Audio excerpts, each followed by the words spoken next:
नमस्कार, हाजिर हैं हम सीधी बात के कार्यक्रम में, आपके कार्यक्रम। हर बार की तरह इस बार भी हम लेके आए हैं एक ऐसा शख्स जिसने अपने एक संगठन के द्वारा पूरे प्रदेश की सरकार को हिला कर रख दिया है। और इनके काम जो पीछे हुए हैं, उनके अगर काम देखेंगे और जानेंगे तो निश्चित रूप से आप कहेंगे कि ये है संगठन जो काम करना चाहता है उन लोगों के लिए जिसके लिए संगठन बना है। ब्राह्मणों के हित की लड़ाई लड़ने वाला संगठन लगातार काम करते हुए आज यहां तक की यात्रा तय कर ली। ऐसे हैं राजेंद्र नाथ त्रिपाठी। कई लोगों ने पूरे उत्तर प्रदेश में अगर समर्थकों से बात करें तो यूपी रत्न शब्द आपको लगातार प्राप्त होगा, यानी यूपी रत्न के रूप में मानते हैं ब्राह्मण इस उत्तर प्रदेश के। हम बात कर रहे हैं उस संगठन की जिसका नाम है अखिल भारतीय ब्राह्मण महासभा रा। लगातार इन्होंने उस संवैधानिकता के आधार को लेकर उन लोगों के लिए अपने आप को खड़ा किया है जहां जहां ब्राह्मण अहित की बात उजागर हुई है। ब्राह्मण सदैव, अगर हम इतिहास पे जाए तो ऋग्वेद काल से लेकर अब तक ब्राह्मणों का एक अलग रुतबा रहा है, स्वाभिमान रहा है, शौर्य रहा है, विद्वत्ता रही है। उनके बिना इस पूरे ब्रह्मांड में चलन और मुझे लगता है कि विचरण असंभव रहा है। पहले भी उनकी विधि, उनका विधान बहुत पुराना रहा है इस पूरे सृष्टि में, और ब्राह्मणों का योगदान अमूल्य और अविस्मरणीय रहा है। लेकिन आज जिस तरीके से ब्राह्मणों के साथ में जो देखा गया है, पीछे रायबरेली में 5 निर्मम हत्याएं हुई, और उसके जवाब में अगर हम राजनीतिकरण देखें और राजनीतिक उन ओहदेदारों को देखें जो आज सत्ता में हैं, उनका सामने आना देखें तो कहीं ना कहीं कम नजर आता है। कहीं कहीं ये मालूम पड़ता है कि ब्राह्मणों के हित के लिए अब कौन आगे आएगा। लेकिन आगे आने के लिए अखिल भारतीय ब्राह्मण महासभा रा के राष्ट्रीय अध्यक्ष कल यानी बीते 17 तारीख को माफ करिएगा, जिस तरह से 17 तारीख को एक आंदोलन हुआ और आमरण अनशन भी हुआ, उसमें जिस तरीके से अपना आक्रोश प्रदर्शन व्यक्त करके उन निर्मम हत्या जिनके साथ ब्राह्मणों के साथ हुई है उनको न्याय दिलाने के लिए आक्रोश प्रदर्शन किया, उससे जाहिर होता है कि जब ब्राह्मणों के ऊपर आपत्ति आएगी, विपत्ति आएगी और कोई नहीं सुनेगा, तब अखिल भारतीय ब्राह्मण महासभा के लोग सदैव धरातल पर उतरेंगे और ऐसे ही संवैधानिक नियम के आधार पर आक्रोश प्रदर्शन और आंदोलन करेंगे। आज हम मिलेंगे इस ब्राह्मण सभा का निर्माण करने के पीछे का कारण जानने के लिए।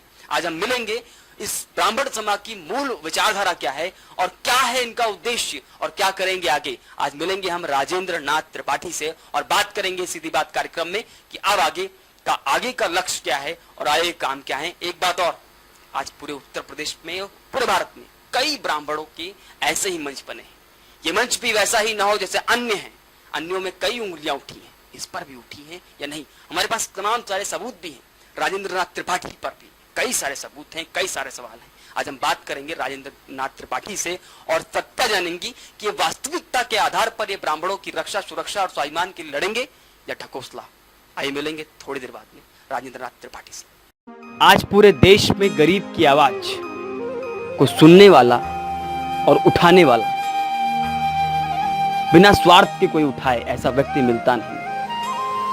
लेकिन एक ऐसा संगठन है जो गरीब की आवाज को और खासकर अपने समाज की आवाज को निस्वार्थ भाव से उठाता भी, आंदोलन भी करता है, धरने भी करता है, आक्रोश भी व्यक्त करता है और एकता, अखंडता, संवैधानिक कानून आदि को भी ठीक से मानता है और उस पर भी चलता है। एक समय था जब ये भी व्यक्ति आहत हुआ था एक घटना से, जब इस पर लगे थे फर्जी मुकदमे और उन्होंने कई लोगों से सहायता भी मांगी, लेकिन कोई सामने नहीं आया। राजनीतिक हो या सामाजिक, उस समय इनकी सहायता के लिए कोई व्यक्ति आगे नहीं आया। तब इस कर्मठ व्यक्ति ने माना कि अगर अपनी आवाज को, अपनी बात को रखना है तो स्वयं आगे आना होगा और ये आगे आए। ऐसे थे राजेंद्र नाथ त्रिपाठी, आज यूपी रत्न भी कहे जाते हैं। अखिल भारतीय ब्राह्मण महासभा रा का गठन किया और चलकर एक आंदोलन और एक विशाल संगठन का निर्माण भी कर दिया। कई आंदोलन किए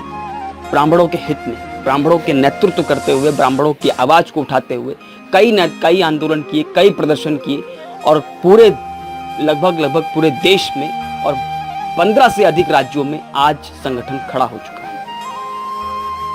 आज अभी हाल ही में जिस तरह से रायबरेली की एक घटना, मैं उदाहरण के रूप में आपको बता रहा हूं, अभी हर रायबरेली में एक घटना हुई जिसमें 5 ब्राह्मणों की निर्मम हत्या हुई, जिसमें उत्तर प्रदेश सरकार के कैबिनेट मिनिस्टर स्वामी प्रसाद मौर्य का आपत्तिजनक बयान भी आता है। जहां जिस तरीके से बयान आया उसमें निश्चित रूप से राजनीतिकरण नजर आ रहा था और एक समुदाय के प्रति इस कैबिनेट मिनिस्टर की जो सोच थी वो भी सामने है। लेकिन इस सोच की और इस हत्या के पीछे जो प्रकरण था उसको दबाने का पूरा प्रयास किया गया। उसको उठाने के लिए और उनको न्याय दिलाने के लिए अखिल भारतीय ब्राह्मण महासभा रा के राजेंद्र नाथ त्रिपाठी ने 17 जुलाई को जिस तरीके से एक आंदोलन किया, विधानसभा का घेराव करने के लिए आमरण अनशन के साथ पहुंचे अपने कार्यकर्ताओं के साथ, पुलिस से भिड़ंत हुई, जेल भी भरा गया, लेकिन वो आंदोलन, वो प्रदर्शन वाकई में पूरे उत्तर प्रदेश में आज चल रहा है। उसमें विनय तिवारी जो प्रदेश अध्यक्ष हैं परशुराम सेना की, वो चोटिल भी हुए। ऐसे तमाम कार्यकर्ता चोटिल, तमाम कार्यकर्ताओं ने एकजुटता दिखाई और ब्राह्मण के साथ जो अनैतिकता हुई, जो हत्या हुई, उसके न्याय की बात भी की। लेकिन आज जरूरत है ऐसे कई संगठनों की जो देश में और जो राष्ट्र हित की बात को आगे बढ़ाएं, भारतीय संविधान को मानते हुए, कानून को मानते हुए न्यायिक बात करें और सही बात को आगे ले जाएं। उसके लिए कई तरीके जो संविधान ने दिए उनको अपनाएं। ऐसे ही अखिल भारतीय ब्राह्मण महासभा के राजेंद्र नाथ त्रिपाठी के नेतृत्व में ये संगठन चल रहा है, बढ़ रहा है और काम कर रहा है। लेकिन हम जानेंगे आज राजेंद्र नाथ त्रिपाठी से ही कि आखिर उन्होंने पीछे राजनीति का एक मुखौटा, हम कह सकते हैं कि जब उन्होंने बसपा को समर्थन दिया था उसके पीछे कारण क्या था, इस संगठन का निर्माण करने के पीछे कारण क्या था, और कल जो आंदोलन हुआ, जो 17 तारीख को आंदोलन हुआ, उस आंदोलन के पीछे का मूल मकसद और आगे कहां तक जाएगा ये आंदोलन, आगे क्या काम करेगी अखिल भारतीय ब्राह्मण महासभा रा, इन सभी पर चर्चा करेंगे। आइए मिलते हैं राजेंद्र नाथ त्रिपाठी से। हाजिर हैं हम सीधी बात के कार्यक्रम में। अभी थोड़ी देर पहले मैंने आपको राजेंद्र नाथ त्रिपाठी के अखिल भारतीय ब्राह्मण महासभा रा के बारे में बताया था। और कल जो आक्रोश प्रदर्शन हुआ, यानी 17 तारीख को जो आक्रोश प्रदर्शन हुआ गांधी प्रतिमा से लेकर विधानसभा, यानी कि हम कह सकते हैं भाजपा कार्यालय तक जो हुआ, वो आपको मैंने थोड़ी देर पहले बताया। आज मिलेंगे राजेंद्र नाथ त्रिपाठी से, बात करते हैं। राजेंद्र जी नमस्कार।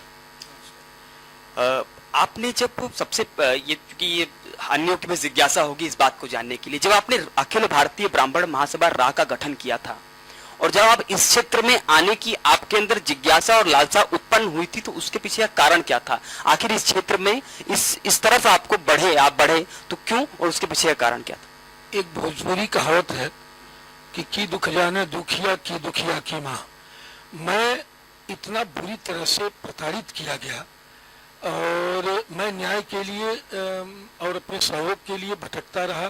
जिनको बड़े बड़े ब्राह्मण या बड़े बड़े नेता समझा, उनके यहाँ गया, किसी ने, ये सन 2000 के करीब में मैं प्रताड़ित हुआ, फर्जी मामले में हरिजनात में जेल गया था, मेरी किसी ने मदद नहीं किया, तमाम लोगों के यहाँ गया। मैं सोचा कि जिनके यहाँ जा रहा हूँ ये लोग मेरी मदद नहीं कर रहे हैं, क्या मैं ऐसा नहीं बन सकता इनके जैसा बन करके और अपने जैसे दीन दुखियों की मदद कर सकूं?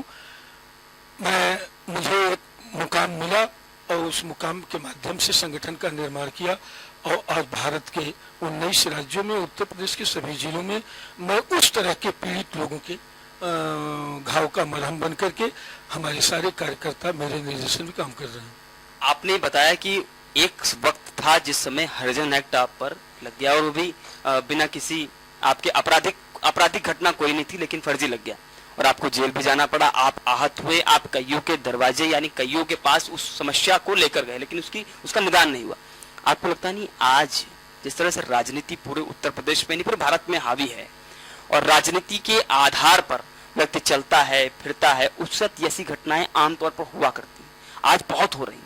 आज की फहरिस्त है बड़ी लंबी, अगर देखें जाए तो बड़ी लंबी लिस्ट मिल जाएगी ऐसी घटनाओं की। अब अखिल भारतीय ब्राह्मण महासभा रा कितने कदम उठाती है इस क्षेत्र में, वो कितने उठा चुकी है? अब तक मैं हजारों परिवार के आंसू पोंछ चुका, हजारों पीड़ित ब्राह्मण परिवारों को मैं न्याय दिला चुका, उनके लिए संघर्ष कर चुका। जैसे आपको बताएं कि देवरिया के करण फुलवरिया में जिस तरह से दो सगे भाइयों की निर्मम हत्या तलवार घोंप करके कर दिया गया था, उस परिवार को मैं न्याय दिलवाया, परिवार को आर्थिक सहायता दिलवाया, जन सहयोग से सरकार से लड़ाई लड़ करके उनकी पत्नी को नौकरी दिलाया। काकोरी में जो सरिता द्विवेदी आरक्षण और समाजवादी पार्टी के ब्राह्मण विरोधी नीतियों के तहत आत्महत्या किया था। उस गरीब परिवार को आसमान तले जो रह रहा था, मैंने 3 आवास जन सहयोग से बनवा करके दिया, उस परिवार की मदद किया। उसके भाई को गृह मंत्री से मुलाकात करा करके बीएसएफ में नौकरी दिलवाया। नीतू द्विवेदी जो बाराबंकी में आत्महत्या, उसकी हत्या कर दी गई थी, क्या नाम है, थाने में, उस परिवार की मैंने लड़ाई लड़ा। इटावा कांड आप प्रचलित ही है कि संतोषपुरा गांव में 21 घर के ब्राह्मणों को निर्वस्त्र करके मारा गया था सपा गवर्नमेंट में, उस परिवार को न्याय दिलाने का काम किया। मोहनलालगंज में एक महिला के साथ दुराचार करके सामूहिक उसका क्या नाम है हत्या कर दी गई थी, उस परिवार को लेकर के गांधी प्रतिमा पर मैं आमरण अनशन किया, उस परिवार को न्याय दिलाया। आपके सामने है ये जो ऊंचाहार रायबरेली का। इस तरह से पूरे प्रदेश में हजारों मामले ऐसे हैं जिनकी मैं लड़ाई लड़ा हूँ। एक नरसंहार हुआ था पूर्वांचल के महाराजगंज जिला में, उस लड़ाई को भी मैं लड़ा था। 2 घरों को चैनल गेट बंद करके छोटे बड़े बच्चों को जला दिया गया था, उस लड़ाई को भी मैं लड़ा था।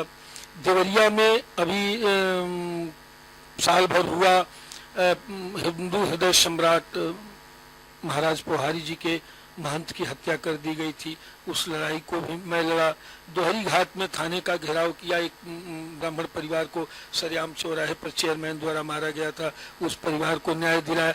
इस तरह से तमाम घटनाएं हैं, अनगिनत हैं, उसको 1 घंटा लग जाएगा सबको बताने में। आपने ये ठीक कहा कि सारी जो घटनाएं बताई आपने, निश्चित रूप से इससे मालूम तो पड़ता है कि हाँ आप आगे आए, लेकिन एक बात और स्पष्ट होती है, आपने अखिल भारतीय ब्राह्मण महासभा रा का गठन किया था ब्राह्मणों के हित के स्वाभिमान की लड़ाई के लिए, पर कहीं न कहीं अब देखने में मिलता है कि अखिल भारतीय ब्राह्मण सभा महासभा के लोग, यानी आप सबके और आपको भी अधिकतर देखा गया है कि अब आप राजनीतिकरण हो चुके हैं, आप राजनीति में लीन होकर आप काम करते हैं। क्या इस तरह के इल्जाम आप मानते हैं कि सत्य है? और इसके कई सारे उदाहरण भी हमारे पास।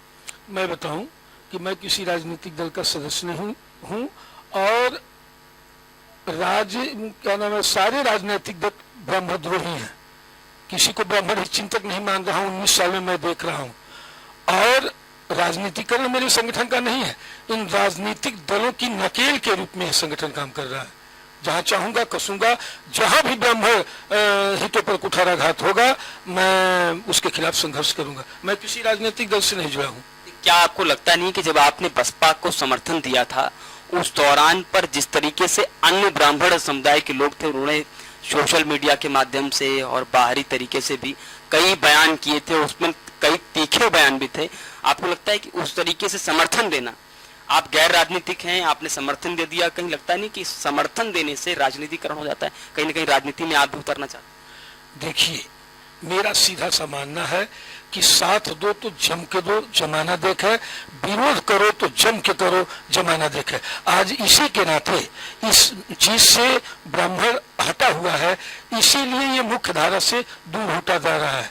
ये जिसके साथ रह रहा है, हालांकि जब भी सरकार को अपदस्थ करना हुआ, किसी पार्टी को बैकफुट पर ले जाना हुआ, तो ये ब्राह्मण की देन है, ब्राह्मण ही करता है।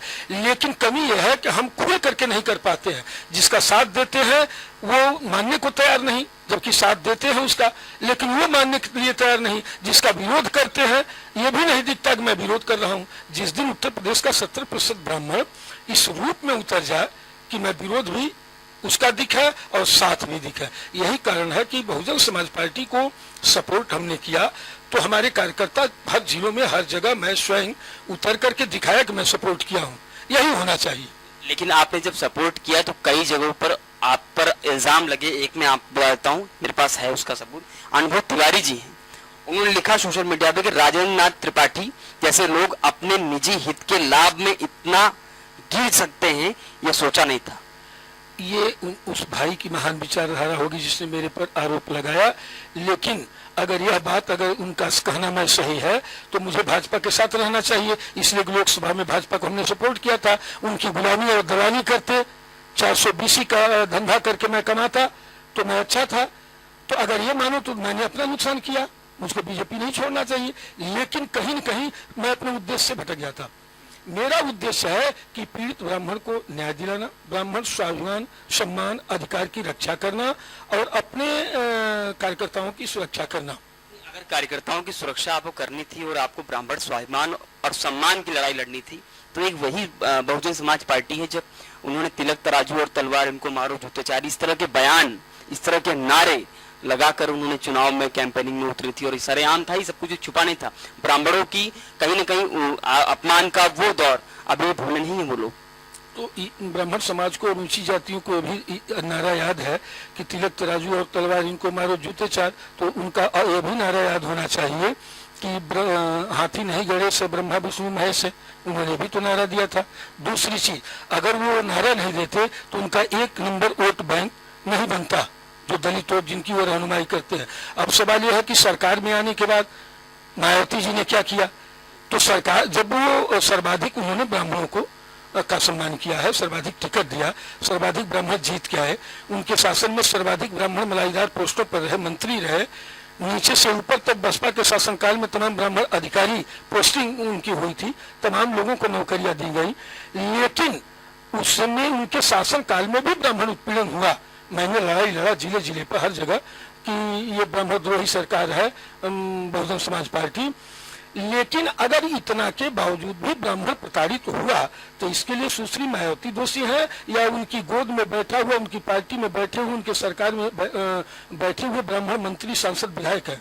मैं ये जानना चाहता हूं। जितना बहुजन समाज पार्टी को जाना जाता है कि मायावती के बिना कहे पत्ता तक नहीं हिलता उस पार्टी में, उसमें आप कह रहे हैं कि उनके पदाधिकारियों की गलती है, मायावती की गलती नहीं। क्या आपको लगता नहीं है कि ऐसी पार्टी जिसमें बिना कहे 1 इंच उनका कार्यकर्ता नहीं बढ़ सकता, यहाँ तक कि अगर वो बैनर भी लगवाता है तो उसमें मायावती के अलावा किसकी फोटो लगेगी, इसकी भी बातचीत वहां पहले करनी पड़ती है।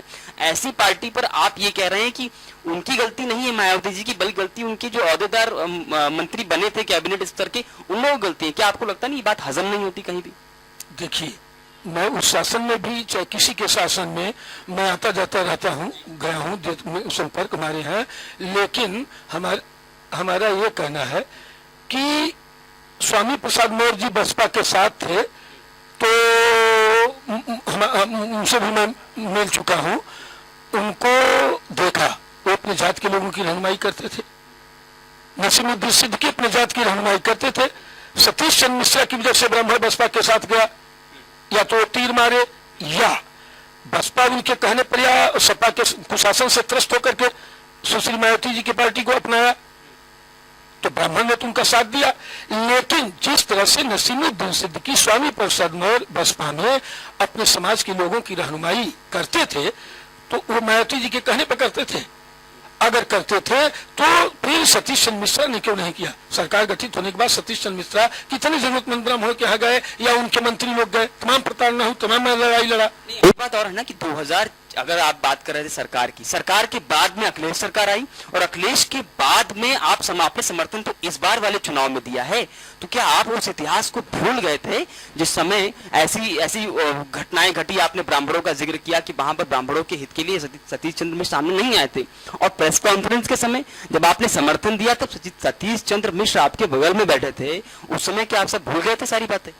मैंने उस समय भी मन से कहा था, जब सतीश चंद्र मिश्रा जी मेरे बगल में थे, मैंने कहा कि माननीय मिश्रा जी, उत्तर प्रदेश और देश के ब्राह्मणों में आपके प्रति आक्रोश है कि आप उस समय का वीडियो रिकॉर्डिंग होगा तो देखिएगा कि आपसे ब्राह्मण नाराज है कि सरकार बनने के बाद आपने किसी से मिला नहीं, लेकिन जो हमारी आपकी शर्तें और बातें हुई हैं, आज घोषणा के समय मैं वादा करता हूं और समाज को आश्वस्त करता हूं कि अब आपके नेत्र के रूप में हर जिलों में ये संगठन कार्य करेगा और सारी जानकारी देगी। अगर उसके बावजूद भी इसको गंभीरता से नहीं लेंगे तो उसी दिन मैं आपका साथ छोड़ दूंगा। अच्छा, एक बात और, इस बार की कैंपेनिंग के समय भी चलिए आप ब्राह्मणों की, आपने माना कि आपके शर्तें वहां मान ली गई, आपकी बातें वहां मान ली गई, आपने जो बातें हम मर्यादा और स्वाभिमान की रखी वो भी मान ली गई, मान लेते हैं इस बात को, लेकिन जब कैंपेनिंग के समय देखा जाए तो उसमें मुसलमान और दलित वोट बैंक की राजनीति चल रही थी मायावती की तरफ से। कहीं भी ब्राह्मणों या सवर्णों को आगे आने वाली बात ही नहीं थी। यहाँ देखा जाए तो सवर्णों को टिकट बांटने में भी इतना कोई बड़ा नहीं दिया गया जा कि टिकट ब्राह्मणों को तवज्जो दे दिया जाए। तो जिस तरह से ये जो था मामला, उसमें भी आप आगे नहीं है, आपको लगा कि यहाँ ब्राह्मणों का सम्मान हो जाएगा, फिर भी देखते हो? नहीं, उनका वकील मैं नहीं हूँ आज की तारीख में, इसलिए मैं समर्थन दिया चुनाव के दौरान में, चुनाव खत्म, समर्थन खत्म। और मैं यही आपसे पहले ही कह चुका हूं कि ये सारे दल ब्राह्मण द्रोही हैं, लेकिन अगर 4 डकैत हों उसमें एक को आपकी मजबूरी हो चुनना, तो आप किसे चुनेंगे? तो आप ये कहना चाहते हैं कि 4 डकैत थे, उसमें से एक कम डकैत था, इसलिए आपने मायावती को चुन लिया? कह दिया कि सब ब्राह्मण द्रोही हैं। ब्राह्मण सड़क से लेकर सदन तक एक भी दल ऐसा नहीं है जो ब्राह्मण हित की लड़ाई लड़ा। 5-5 ब्राह्मणों की नरसंहार हुआ, इस तरह का पूरी मानवता कांप गई है। कोई राजनीतिक दल बता दे कि जो सड़क से लेकर के सदन तक लड़ाई लड़ा हो।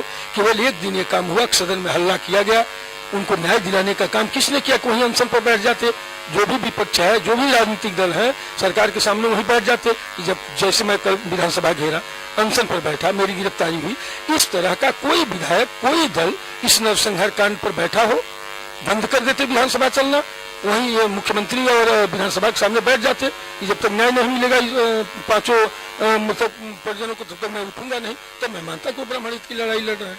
ऐसा किसी ने नहीं किया। राजनीति किया है, 10 लोगों को, 20 लोगों को, 50 लोगों को लेकर के धरने पर बैठ जाना, आवाज देना, तो राजनीति से उन 5 को तो न्याय नहीं मिलेगा। आपकी बात तो ठीक है कि आप तो समर्थन आपका, चूंकि सरकार बनती तो रहता, चूंकि उस चुनाव खत्म, सरकार नहीं बनी, बात खत्म।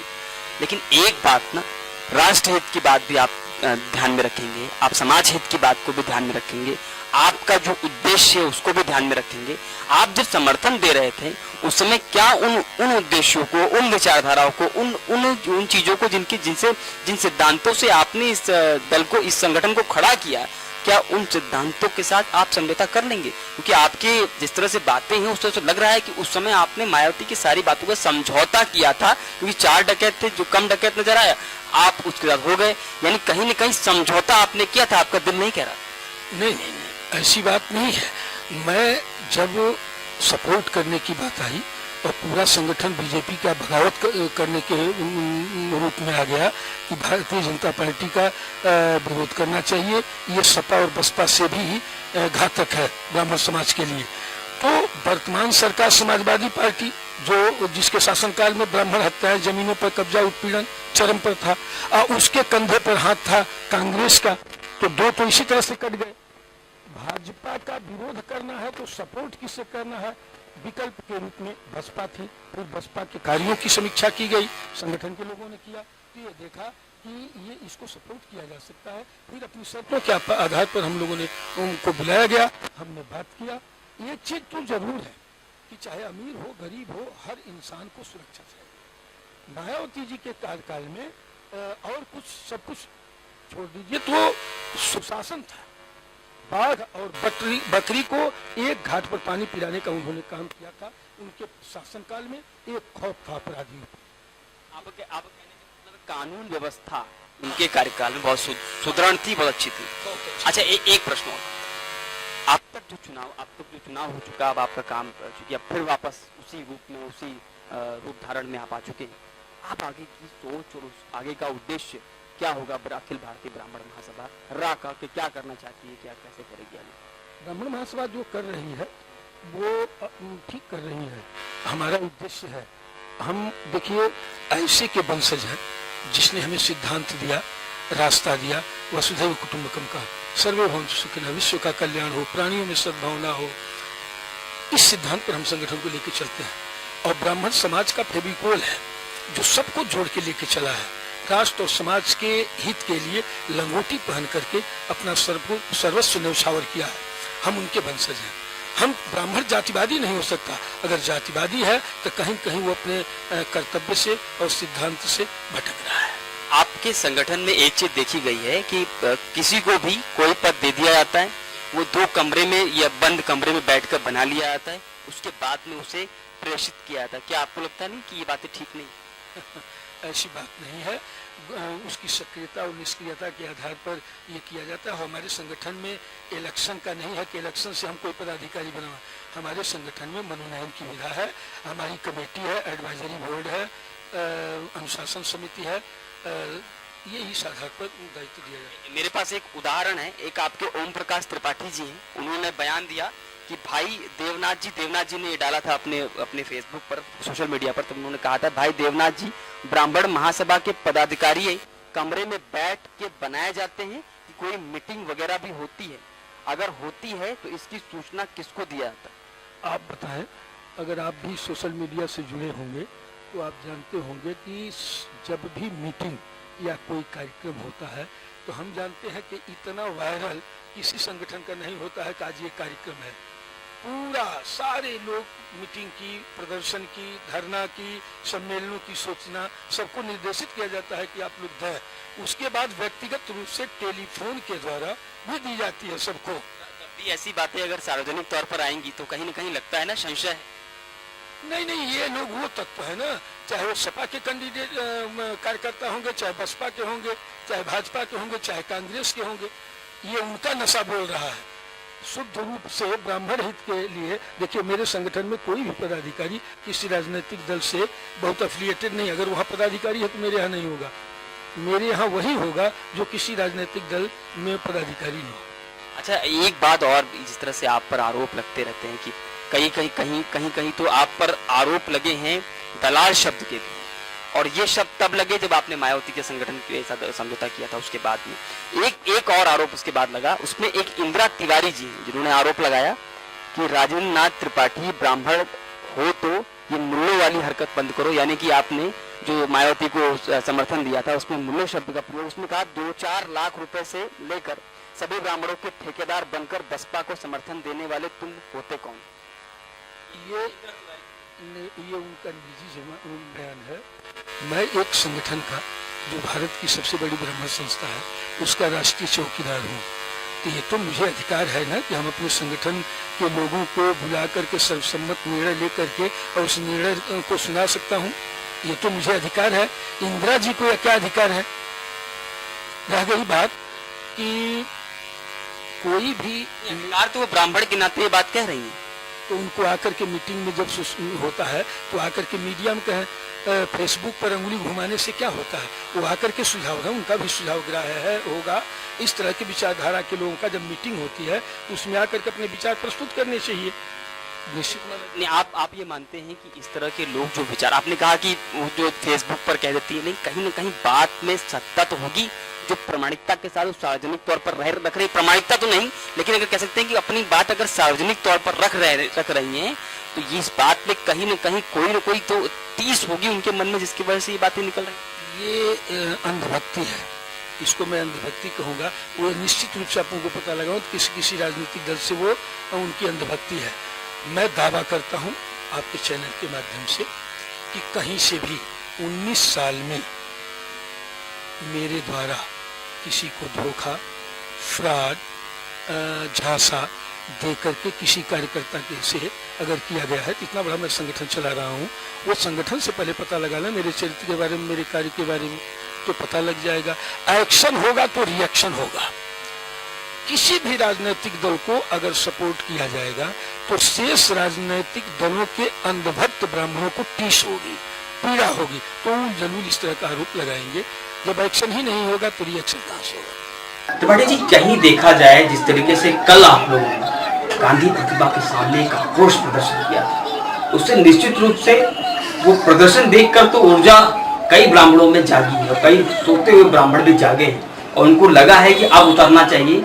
इस तरीके की घटना पर तो जरूर आक्रोश व्यक्त करना चाहिए, लेकिन क्या आपको लगता है आपके संघर्ष से, आपके संगठन के संघर्ष से सरकार जाग पाएगी? देखिए, निश्चित रूप से जागेगी, इसलिए कि सरकार को, भाजपा सरकार को स्थापित करने में श्रेष्ठ योगदान है इस देश और प्रदेश के ब्राह्मणों का, इसमें दो राय नहीं है। जिस तरह से सुश्री मायावती जी का मूल वोट बैंक दलित है, समाजवादी पार्टी का मूल वोट बैंक यादव है, उसी तरह से भारतीय जनता पार्टी का मूल वोट ब्राह्मण है। ये जानते हैं कि ये हमारे गुलाम है, ये हमें छोड़ करके जाएंगे कहाँ। तो खैर ये आप जाने, लेकिन जानने के साथ साथ जो आपका मूल वोट बैंक है, मैं बात का पक्षधर नहीं हूँ, लेकिन उसके हितों की रक्षा तो आपके शासनकाल में होनी चाहिए। जी जी, लेकिन आपको कितना विश्वास है कि निश्चित रूप से उन लोगों की रक्षा सुरक्षा जिनकी आप बात कर रहे हैं कि मूल वोट बैंक हैं, क्या हो पाएगी? क्या आपको लगता है कि जिस तरीके से निर्मम हत्या होने के बाद भी अभी तक राजनीतिकरण सामने खुलकर नहीं आया और राजनीतिकरण ही हो रहा है, बयानबाजी या ब्रजेश पाठक जी का बयान आया, उसके अलावा किसी भी भारतीय जनता पार्टी के बड़े स्तर के नेता का बयान नहीं आया। और एक चीज और उसमें देखी गई, स्वामी प्रसाद महोदय का जिस तरह से बयान आया, वो भारतीय जनता पार्टी के थे, ब्रजेश जी भी भारतीय जनता पार्टी। एक कहता है कि अपराधी मारे गए और एक कहता है कि निर्मम हत्या हुई, दोषियों को मारा गया, उनको न्याय मिलेगा।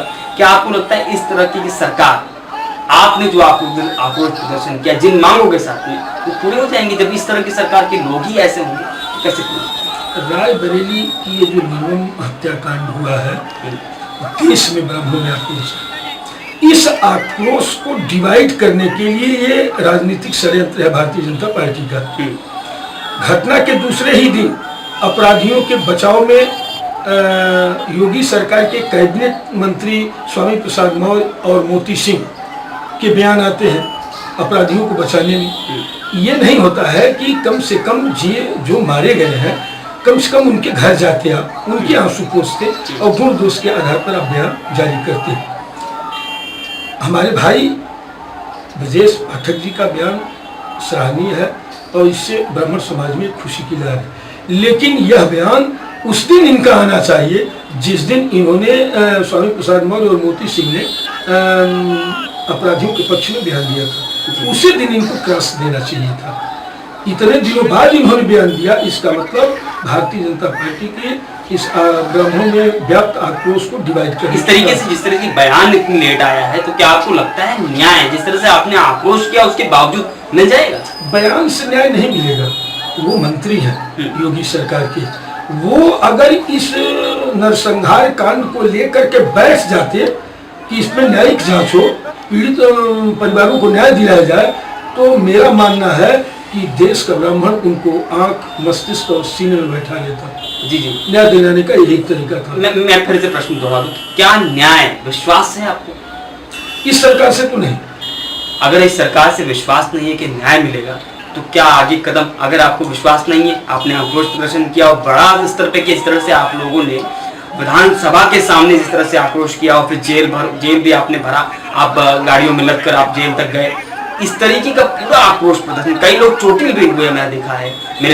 मैं कैमरा पर्सन से कहूंगा, ठीक मेरे पीछे जिस तरह से समर्थक खड़े, किसी के हाथ और किसी के पैर, इससे मालूम पड़ता है कि जख्मी हुए हैं वहां के लोग। इस तरह की घटना होने के बाद न्याय मिलेगा, ऐसा क्या लगता है आपको? और नहीं, आपने कहा नहीं मिलेगा, तो आगे क्या करेगी ब्राह्मण से? न्याय नहीं मिलेगा तो देखिए, न्याय के लिए हम न्यायालय का दरवाजा खटखटाएंगे और अपने देश के ब्राह्मण समाज के आहत भाइयों के लिए मैं कार्य कर रहा हूँ। मैं भरोसा दिलाता हूँ कि मेरा आंदोलन बंद नहीं होगा। मैं न्याय दिलाने के ही लिए विधानसभा का घेराव और आमरण अनशन पर बैठा था कि जब तक न्याय नहीं मिलेगा तब तक मैं अनशन से नहीं उठूंगा। मुझे मेरे साथियों को गिरफ्तार करके ले जाया गया, आमरण अनशन से रोका गया, लेकिन ये लड़ाई रुकेगी नहीं।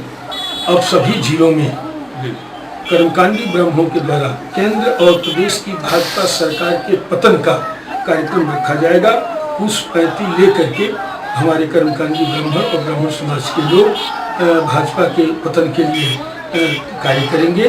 उसके बाद हम शव यात्रा निकलवाएंगे, हम अपना विरोध करेंगे। यह संगठन अपने समाज के साथ और उनकी दिल की भावनाएं आहत हुई हैं उनके साथ और इस नरसंहार कांड में मारे गए परिजनों के साथ है। न्याय दिलाने का पूरा प्रयास मैं करूंगा, परिणाम ईश्वर के हाथ में है। अच्छा, एक चीज और, इस तरह से आपने कहा कि नरसंहार पर आप हर जिले में जाकर कर्मकांडी ब्राह्मणों के द्वारा आप स्वाहा यज्ञ करवाएंगे या जो जैसा आप कार्यक्रम होगा पतन के लिए। निश्चित रूप से बात तो आपकी, चलो एक बात समझ में आती है कि यहाँ आहत हैं आप ब्राह्मणों के नरसंहार पर, कहीं ना कहीं आप पूरी तरह आहत होकर ये कदम उठाएंगे, बात समझ में आती है। लेकिन क्या अगर सरकार जाएगी तो आपके हिसाब से कौन सी आनी चाहिए? जनता, जो देश का विशाल ब्राह्मण समाज जो निर्णय ले कि किसके साथ जाना चाहिए हमको, अगर जाना चाहिए, लेकिन आप स्वाहा जब कर देंगे तो कोई ना कोई तो फिर उसमें आहा भी तो होगा। हाँ, तो आहा होगा तो जो भी आएगा तो कम से कम उसको ये लगेगा कि इनके पतन का कारण एक बार स्वाहा हो चुकी है, कहीं फिर से ना करें। हाँ, ब्राह्मण हितों पर कुठाराघात रुकेगा और उसके हितों की अनदेखी नहीं होगी, इतना होगा। अच्छा, एक बात और, यहाँ पर जिस तरह से पूरी घटना आपकी कि आप जिस तरह से नरसंहार पे आपने कहा कि आगे अगर नहीं होगा तो आप ये करेंगे, चलो ठीक, बात सुनिए। क्या राजेंद्र नाथ त्रिपाठी, क्योंकि ये बात बहुत चलती है आज लोगों की चर्चा, बहुत लोगों की जुबान पर बहुत चलती है कि क्या आप भविष्य में राजनीतिक पटल पर, राजनीतिक धरातल पर आप किसी सांसद या विधायक के पद के लिए आप भी आगे आएंगे क्या? ये मैं शुरू से व्रत लिया हूँ कि मैं चुनाव नहीं लड़ूंगा। यह है कारण कि उनकी सोच और मेरी सोच में अंतर है। मैं अपने समाज के हितों की लड़ाई लड़ता रहूंगा, सड़क तक सदन में मजबूर कर दूंगा कि उनके हितों की चर्चा हो। उस तरह से बड़ा संगठन है, देश स्तर का है। 2019 के पहले पूरे संगठन और समाज के लोगों को बुलाया जाएगा कि ये सारे दल ब्राह्मण द्रोही हैं। ऐसे में आप लोगों की क्या राय है, क्या भूमिका होनी चाहिए? किसी दल से संबद्ध होकर के कार्य करेंगे तो शुद्ध रूप से हम अपने समाज का कार्य नहीं करेंगे, इसलिए वहाँ हम गुलामी कर लेंगे। ऐसे में उत्तर प्रदेश का 70% या ब्राह्मण वोट बैंक क्या करे, ये जो आम निर्णय बनकर के आएगा, मैं तो चौकीदार हूँ, जो निर्णय बनकर के आएगा वही करूँगा। आज के लिए इतना ही। आपने देखा कि हमारी बातचीत राजेंद्र नाथ त्रिपाठी से हुई और हमने कई पहलुओं पर बातचीत की। हमने बसपा के समर्थन पर गंभीरता से प्रश्न किए और कल जो जीपीओ पर जिस तरह से आक्रोश प्रदर्शन व्यक्त किया गया उस पर भी चर्चा हुई और उन्होंने ये भी बताया कि अगर न्याय नहीं मिला तो आगे क्या करेगी, उस पर भी स्पष्ट बताया राजेंद्र नाथ त्रिपाठी ने। और यही बताया कि चुनाव लड़ने का व्रत लिया हुआ है, लेकिन ये बात उन्होंने बताई कि राष्ट्रहित और जनहित की बातें जहां जहां नहीं सुनी जाएंगी वहां वहां आक्रोश प्रदर्शन होगा और उस बात को सदन और संसद तक उठाने के लिए उनको मजबूर कर देंगे। ऐसा इनका आंदोलन और ऐसा प्रदर्शन होगा। आज के लिए इतना ही। कल फिर मिलेंगे नए शख्सियत के साथ। मैं सचिन दीक्षित के साथ, cameraman Sachin Tiwari, anti corruption news and views.